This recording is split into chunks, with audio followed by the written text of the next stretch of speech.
been waiting for so long. We've been waiting for this time to begin. We ain't getting any older.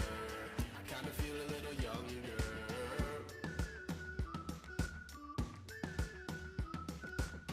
Run away and embrace the day. The sun is out, won't go away.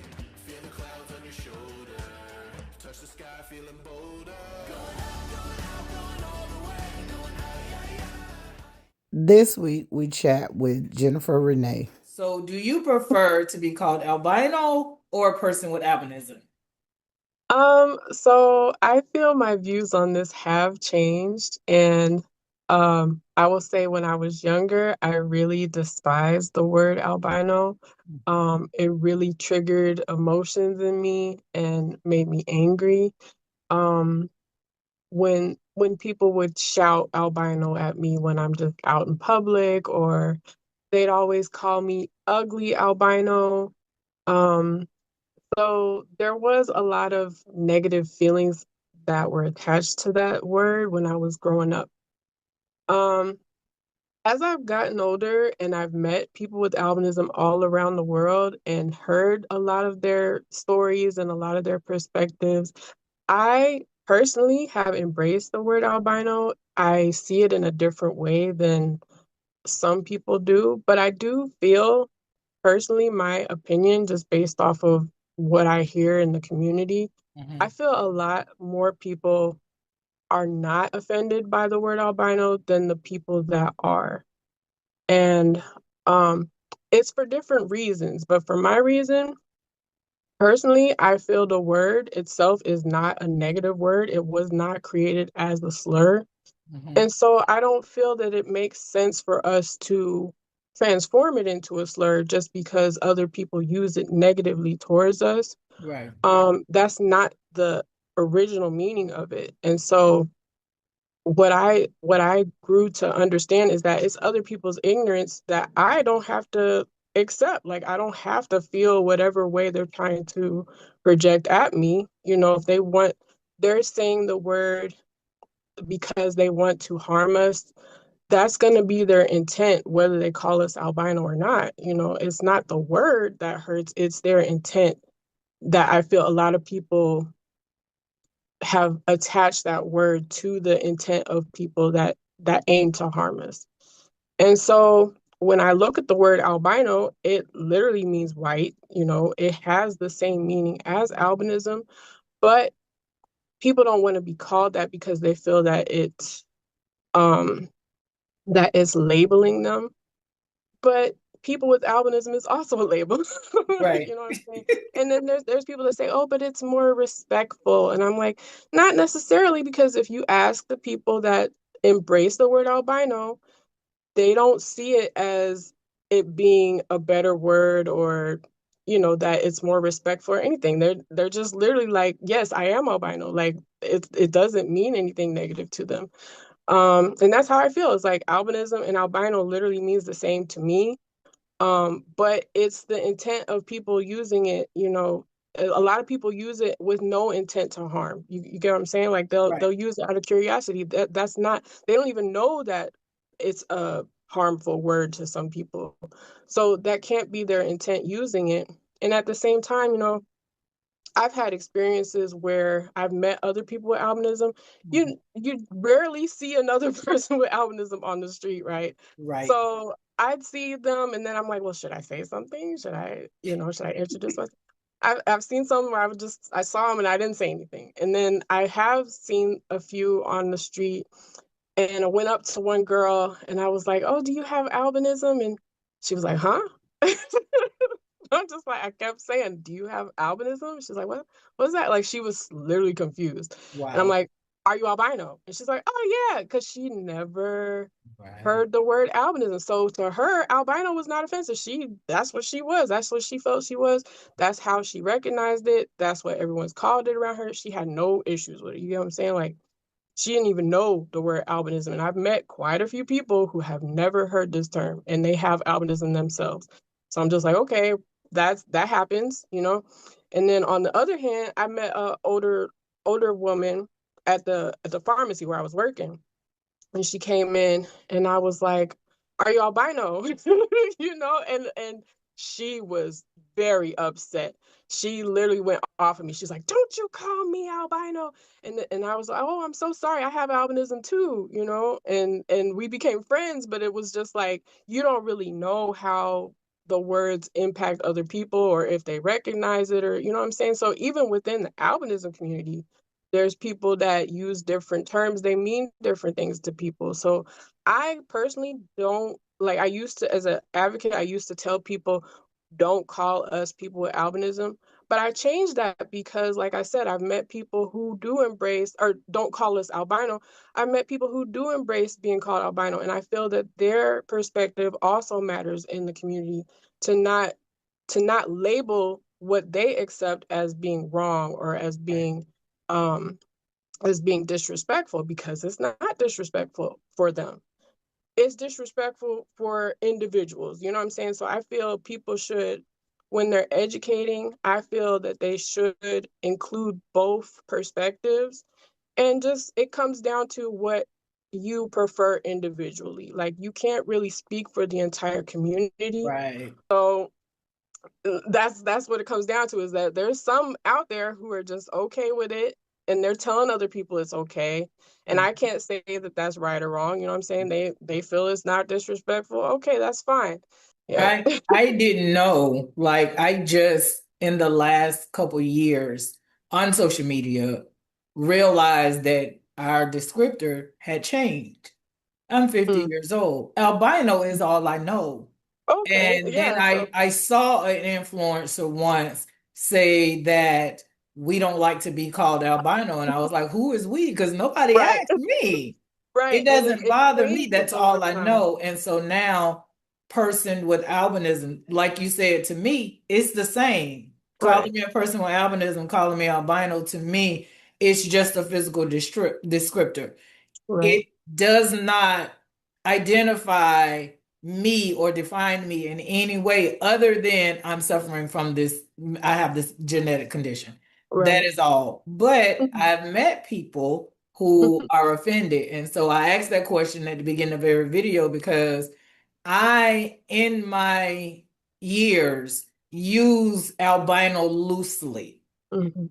Because that's all I know. It was 47 when I heard person with albinism. Right. And so I don't want to offend anyone because I know some people are offended by it. Mhm. And I Mhm. just, so that I'll make a mental note to say person with albinism instead of albino. We done started talking already. Let me start here. But I'm enjoying the conversation already.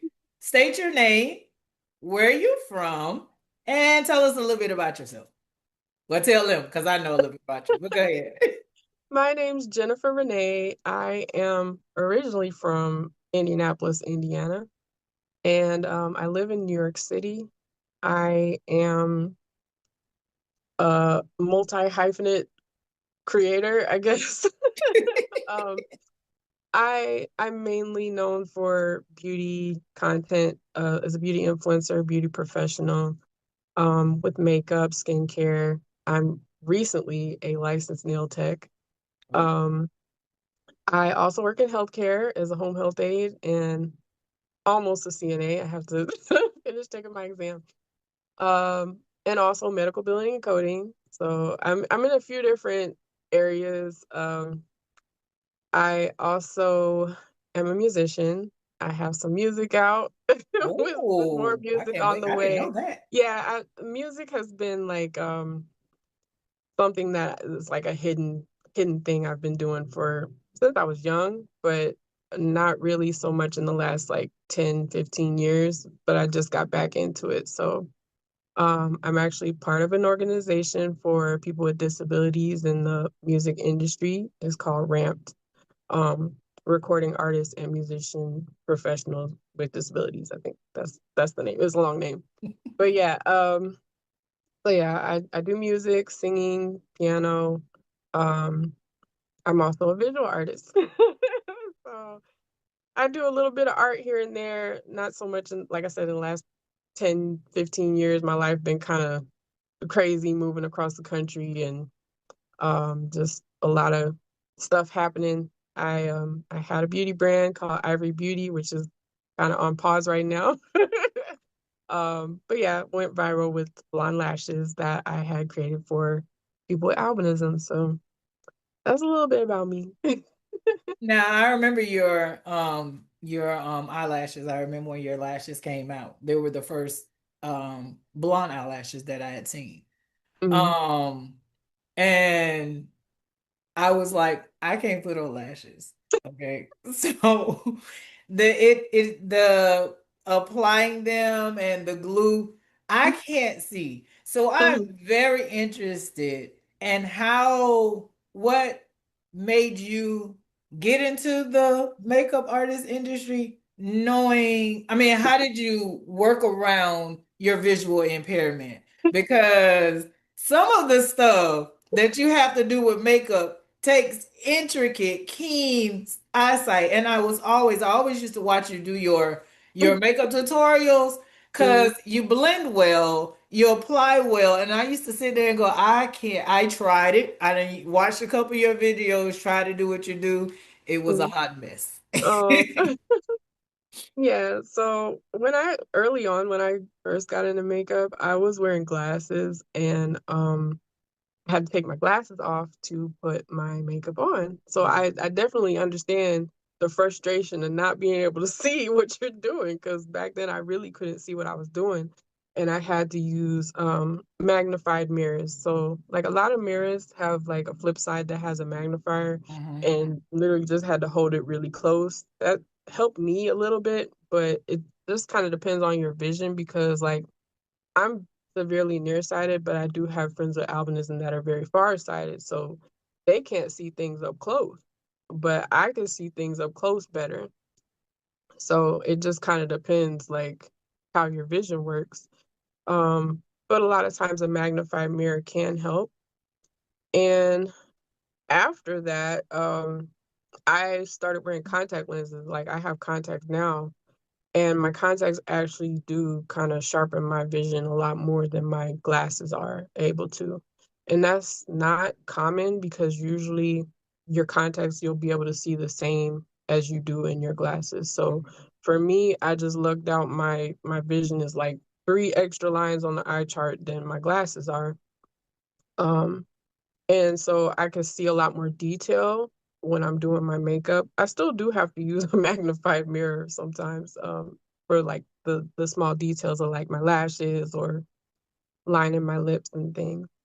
But I do know some blind, like totally blind girls that do their makeup Wow. without even looking, and they do it by feel. So I think when your vision is on the lower end, there's some tricks that maybe the blind girls can help with feeling where your lips are and where to place your eyeshadow and things like that because they got it down. And I'm like, "Oh, maybe with our vision, we're relying too much on the vision and might have to take that part out and and just go, with the feel of things. Because yeah, I totally get that. And I'm just like, those girls that can't see anything at all, they figured it out. Yeah. I mean, if you want to do it, you'll figure it out. Right. I will be very interested to see one of Yeah, their it's tutorials because I pretty can't do it. fascinating. Yeah, I can't do it. So now I'm gonna ask you this. You just said you wear contacts. Mhm. I How know did what you're about that to come ask. about? Yeah, I want to know that story because most albinos, people with albinism, Mhm. um all have glasses.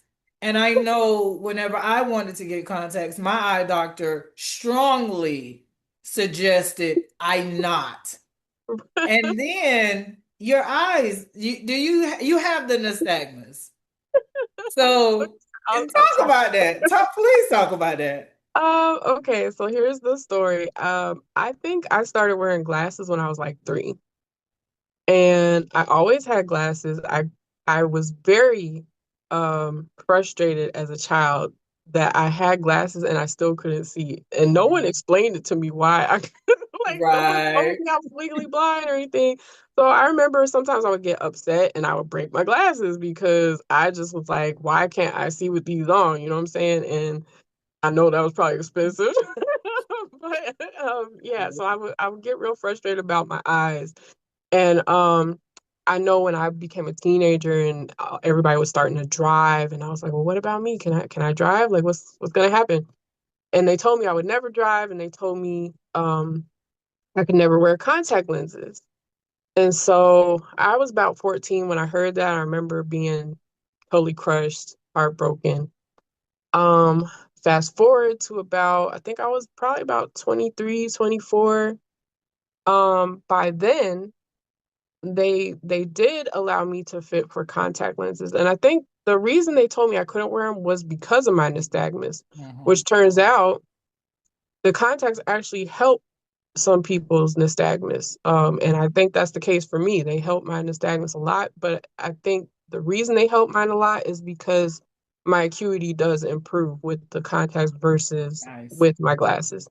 So it might not be the case with everybody, but I do know a few people with albinism say their nystagmus slowed down a lot with contacts, and this is a case by case thing. So I feel it's worth giving it a try if you're eligible to put the contacts on or whatever.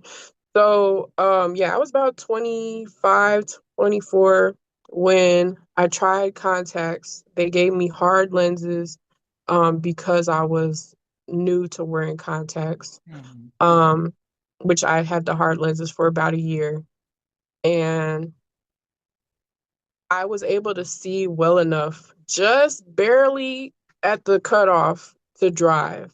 And Nice. they were debating whether or not they were going to allow me to do my low vision training for driving, a bioptic. I had to get the bioptic glasses and all this because I was right at the cutoff. And they said, okay, she could do bioptics as a new driver. I remember I was driving and my trainer said that usually people with nystagmus swerve a lot. And that was the case for me, is that I was I was swerving my car, and so they put on my license. Well, I had restrictions. I couldn't drive at night. I had to always have a passenger in the front seat until I could get that swerving under control. And I had a restricted radius, which meant I couldn't leave the city. They told me not to drive on one-way streets, I guess, like not downtown area, because a lot of the one-way, they didn't want me going the wrong way on the one-way Yeah. street. So yeah, I had my license, and I just didn't really get the opportunity to drive very much because like nobody really trusted me. They didn't want to practice with me. So I ended up giving up my driving privilege because I had moved out of the state. And when you have low vision driving, you have to like renew your license every 2 years. Um, what happened was they actually renewed it without the bioptic because they said, well, you have a little experience driving, and I wasn't really using the bioptic to see the signs, but it was required because of the law. So Mhm. they took the bioptic off and they said you can drive with your contacts. But I moved to another state where I didn't qualify because of my vision, and I didn't want to go through all the hoops again. And yeah, it's like some states will reciprocate it and some not. You have to like go through all the steps, and it's just a headache, depending on certain things. I might be able to get it here in New York. It's just at this point, I don't think I want to drive because my age, I'm like, by now my vision's probably gonna start going the other way. With aging, your vision can get Yes. worse in general, Yeah. not Yeah. just because of albinism, but just aging.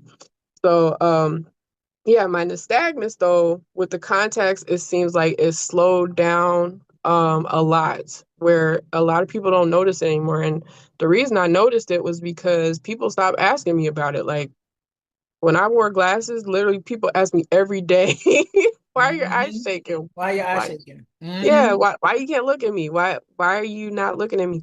And I had to explain it all the time. And then when I wore contacts, I swear nobody's ever asked me about my eyes shaking ever again. And so I'm like, okay, well that's great. People don't seem to notice it anymore. And just like you had asked, I've had other people with albinism inbox me and they're like, well, did you get surgery? Like, I'm like, well, I guess nobody can see it because I see it sometimes.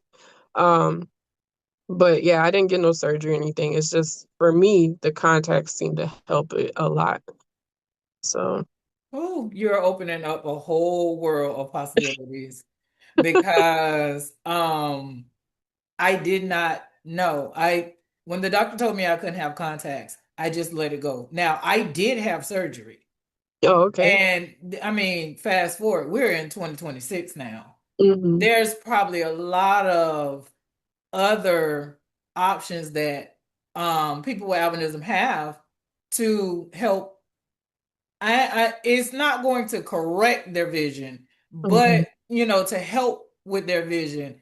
And so now we got surgery, we got contacts. Like, that's wonderful. Like, I love it. You have just opened up a whole new world for someone who feels like, because I remember, like you growing up, I was like, I can't see. And, there's a lot of stuff. That vision plays a big part in your mental. If I can't Hmm. see, then you start to think, I can't do this, I can't do this, I can't do that. And And it's people like, tell us, they're like, you can't do that. I'm like, who told you I couldn't do that? right. And so then you have to first prove to yourself that Hmm. I have no limits because of my low vision, Hmm. but then prove to other people. And it's like for those that'll see this and think that glasses are their only option, no, you have other options. Yeah. And they told me I couldn't have the surgery. The was And then like the nystagmus surgery? no, I had LASIX, laser Oh, surgery. okay. Yeah. Yeah, LASIK is for the refractive error. Yeah, that's it's I I haven't heard that we can't have that, but I guess some people because of their nystagmus, it can be difficult with the laser. But I most of the people that I've spoken to told me the same thing that my eye doctor told me. My eye doctor said, no, it's not going to work for you. I wouldn't suggest you try it because it is an expensive surgery. mhm, No, and most of them who have asked me have said the same thing. The optometrist, the ophthalmologist, everyone always dissuades them from getting the surgery. I just finally found a doctor that was willing to take my money and let me run the risk. so Because it worked for you? You had good results from that? my vision went from 2200 to 2070, Okay. which I did it so that I could drive. Right, right. I'm That's in about where Florida. my vision is with contacts for 2070. You see, Yeah. and see now if you ever came to Florida, that's all you need to drive. And I took the risk just to see if I could achieve eyesight good enough to be able to drive. Yeah. When I tell you it hit it right at 2070, that's all I needed. Yeah, I don't think I would be a good candidate for LASIK because I have dry eye syndrome. So I don't think it's always about the albinism where they tell you you can't do certain things.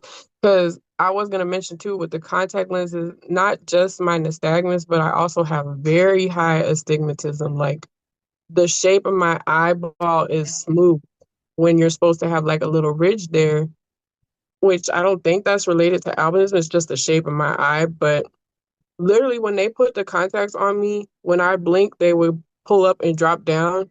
And the doctor really didn't like that. He said it was a terrible fit. That my contacts don't they like rotate and they drop and all this. And it was a bad fit and I could only wear one brand and the other contacts would fall off my eye.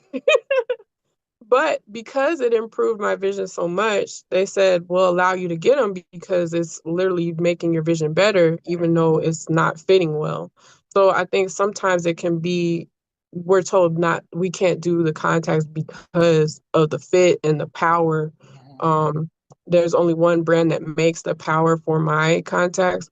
Otherwise, you have to get them custom made, which can be very expensive because I think my hard contacts were custom made and tinted. And so yeah, there's options, but I think sometimes there are limits where they'll know if you're a good candidate for certain things or not. Um, And with the astigmatism for me, like I said, I have very high astigmatism. And I think at the time when I was 14, they didn't have the brand that I wear now, which they have it now, but back then they didn't have as many options for astigmatism. Not albinism or nystagmus, but astigmatism. Like literally anyone that had um a high grade of astigmatism, because like mine's not the usual, it's very it's very high. Mhm. So yeah. I don't know if astigmatism is associated with albinism, but I have it as Yeah, well. it's common. I mean, Yeah, astigmatism is common in the general population in right. general. But when you have it with albinism, it's your depth perception. So my eyeball, instead of being round, like a perfectly shaped Mhm. eyeball is round like a circle. Mine is long like a football. Yeah, mine So too. and then yeah, so that's why the light doesn't hit the right spot in the eye, because the shape of the eyeball is like coming up short. The Mm. light is coming up short. So that's distorting what we see if you have astigmatism, because not all people with albinism have astigmatism, um, or nystagmus. I mean, there's a few that don't have nystagmus, but Lucky when them. you, huh? I said lucky them. Yeah, one of my friends, she doesn't have nystagmus. But like, if you have albinism with nystagmus and astigmatism and nearsighted, like it's a lot. I have amblyopia also, which is um where one eye is stronger than the other, and that's kind of common too with Yeah, albinism. But it's a list of things that are common characteristics, but you don't have to have them all. Some people right. don't, some people do. Um, the nearsightedness, the farsightedness. I know a person with albinism, she says she has 20/20 vision, and she didn't even know that people with albinism have low vision. And the only reason I knew that was because she's a nail tech and I'm a nail tech, and I struggled in nail school. So I asked her, I seen her art, and I was like, what do you use that helps you to be able to see? Like you asked me. And she was like, girl, my vision 20/20. What are you talking about?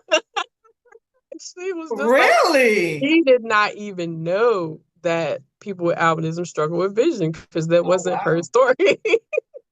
I had Listen, never heard of that. me either. I Yeah. was on Facebook when I found out that there were different forms of albinism Hmm. and Hmm. you could have it in your skin and not your eyes and not your hair. I Oh, remember seeing not, people with yeah. brown hair that were Mhm. albinos and like, how'd you get brown hair? Because mine won't even take color. Right. And That they be was the like, natural everybody is color. not born with Yeah. no pigment in your hair and eyes. Wait, what? Yeah. Yeah, I've met some that their hair started growing black out of their scalp. I Like they know. were blind.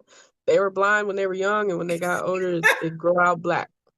And I see a lot of the guys too will have darker facial hair when the Mm. rest of their hair is blonde, but their facial hair be black. I actually have a few black hairs on my sideburns, and I'm just like, well, that's my pigment finally coming in or something, because I ain't had no pigment my whole life. Now all of a sudden I got all these little black hairs, like, so Isn't yeah, that funny? it I'm now getting brown spots and I'm like, really? That's amazing. All these little brown spots coming on my skin now. Is that touches of pigment? You just why we doing this? But that is amazing. I didn't know that. So now your journey as a nail tech. Let's talk about that. yeah. Like, okay, so when I went to nail school was actually 2016. And I actually started in aesthetic school, and I dropped out and switched to the nail school, which was in the same school. And I had previously dropped out of cosmetology school. And I don't know if it's just that I didn't really know what I really wanted to do, because like I was already doing makeup and stuff. So yeah, I was in aesthetic school, then I switched to the nail school. And I just couldn't really see, like, the whole time I was in school. I was able to paint nails and stuff, but I was just kind of nervous about the fact that I couldn't see that well. And when I came out of school, um I came out of school. Actually, I remember I was looking at all this new tech. They had these headsets that could magnify with the little phone in it. What's the one I bought was I don't remember the name of it. But it's like a headset that you could zoom in real big, and Oh, the okay. only thing about it was that it was on your head, and so you couldn't it like block your peripheral vision. You couldn't see anything except what was inside the phone camera, and it's hot and heavy on your head. So I was like, okay, this isn't really practical, even though I'm able to see everything that I can't see. So, and then when I graduated from nail school, I remember applying to some different salons, and I had an interview at a salon where they wanted me to demonstrate how to do the gel. And they noticed I was looking really close, and I think that kind of made them nervous or whatever. That's happened to me at least twice where I went in the salon thinking, okay, let me just show them, and they're just kind of, you could tell like they're Yeah. discriminating, because they're like, well, my clients aren't gonna like that you're looking so close at their Right. hands or whatever. Right. Even though I do know some nail techs with albinism. One of my friends, I think she works on her own in her home, so she don't have to work for a salon or anybody. She got clients that come to her. Mhm. um, and I just been a little nervous about getting that started as far as like taking clients, I guess, because that feeling discouraged when I went to the salon that I wanted to work in. And just I worked on a team with a celebrity makeup artist. Her name is Candace Corey. She's one who trained me in the very beginning of my makeup.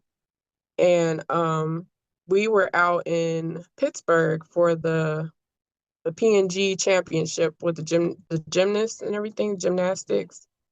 So Mhm. it's a lot of mothers and small children. I like the fact that you did not take what they say. Like you said, growing up, you have more people telling you what you can't do Right. than telling you what you can do. Yes. And one of the things that I hear as you're talking, you have tried the things that you wanted and you didn't let your sight stop you from doing like trying. Yes, And I'm trying. it is one of those things that I don't think people know about albinos is that we do have to constantly silence that voice in our head to say, Right. no, you can do this, even Mhm. though we know we can't see. Like I need you to stop Yeah. telling us we can't see. We know that. But now, what are some of the things that you have had to do to accommodate your low vision when it came to doing what it is that you wanted to do? Um, so aside from all this like art and beauty stuff, I work regular jobs in the office.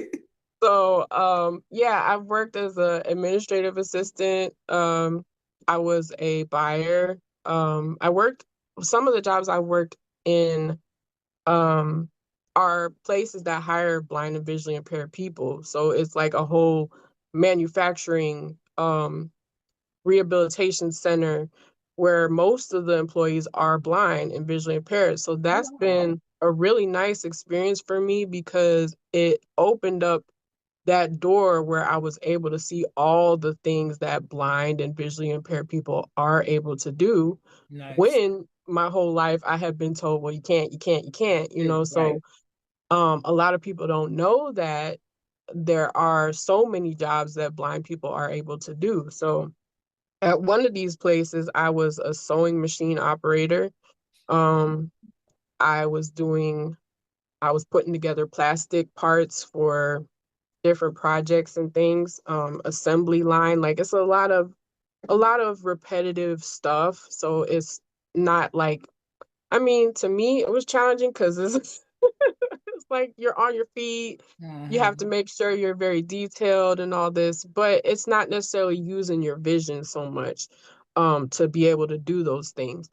And at one job, I was on the floor as a production person, and then I got promoted to assistant. So I had my little office, and I was on the computer buying parts and stuff. And They did provide me a CCTV machine, which I was a little bit familiar with from in school. So K through 12, I was very, very rebellious. It was like they had somebody come out, I had a vision teacher or whatever, the IEP and all this. It wasn't really explained to me why. So, I was always being taken out the class and had to meet with this lady and talk about my vision. And it always made me uncomfortable because I'm like, well, why doesn't any of the other kids have to leave the class? Right. Because I Right. went to regular mainstream school. I have 5 siblings. I'm the only one with albinism. And when I was taken out of my classrooms, all the other kids would be like, "Well, who's that lady? Why you got that big book? Right. Oh, wow. Why you got that magnifier? What does that do? Can I see that?" Like, and Like, I no. was just like, "Please, no, I don't want to explain nothing. I don't understand. Like, why Right. do I have all this?" And basically, I would say, "No, I don't need that. I don't want that."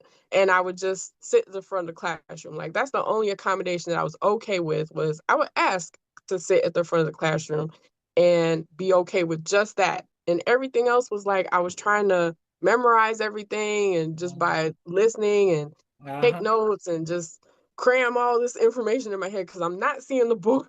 Right. I'm Right. not seeing Right. the board, but I got by, until I got to college. And then it was like, okay, now we have all these reading assignments. What Yeah. do I do? Because I can't keep up.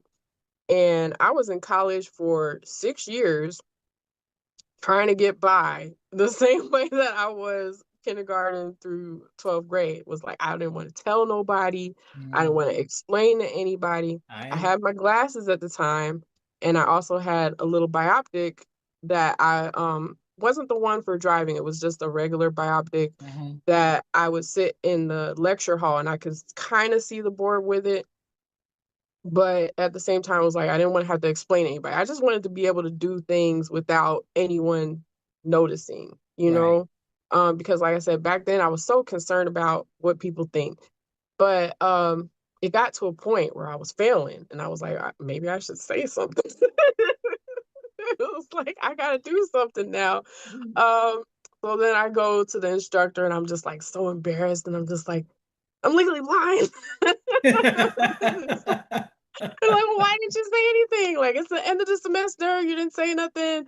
And now I'm getting a W and, withdrawal, whatever, or incomplete grade, and they're like, "Here, you can just make up this stuff." And Tune in next week for part 2 with Jennifer Renee. We've come to the end of another episode of Hi, my name is, and I'm a person with albinism. Thank y'all so much for tuning in. Thank you for taking time to learn a little bit more about albinism and the people that live with it. Tune in next week so that we can explore the world of albinism through yet another beautiful PWA.